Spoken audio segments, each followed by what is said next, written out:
What's up mga kachikot? Nandito tayo ngayon sa World Trade Center sa Pasay City. Ayan. At this moment, ginaganap ang Manila International Auto Show. So, para saan nga ba itong Manila International Auto Show na to?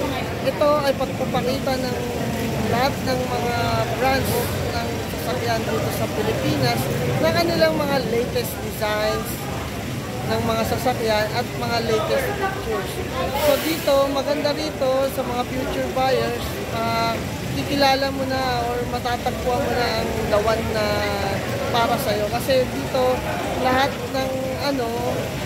ng brands, meron silang mga for test drive. Ayan, nandito sa mga for test drive. So isa sa mga kalahok dyan, is si Mitsubishi. Ayan, syempre, tapayinis tayo. So, first of all, thank you, Peak Motors Philippines, for choosing me to represent our dealership dito sa event. So, tara guys, pasok tayo sa loob.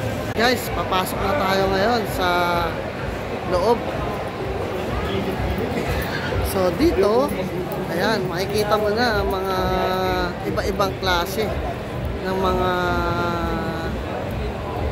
brands ng sasakyan. Ayan. Pero syempre, ayan yung mga tatalunin natin. Syempre, unang-una, dito tayo. Ayan, dyan tayo kay Mitsubishi.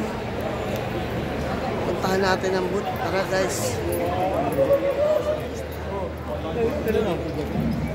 Ayan guys, ayan ang booth ng Mitsubishi. So, unahin natin ang Triton na Rally Art. Saan ka pa? Tingnan mo naman ang ating Montero Sport guys. Kargahan.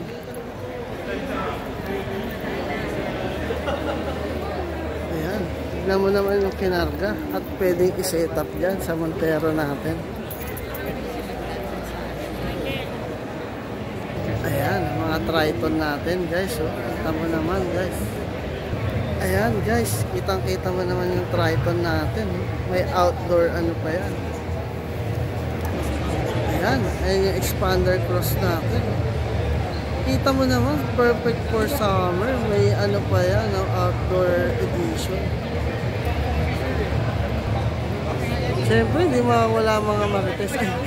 Ang ating L300 na pang siyempre, pang business package. Guys, pag sinabi mong L3 business package yan.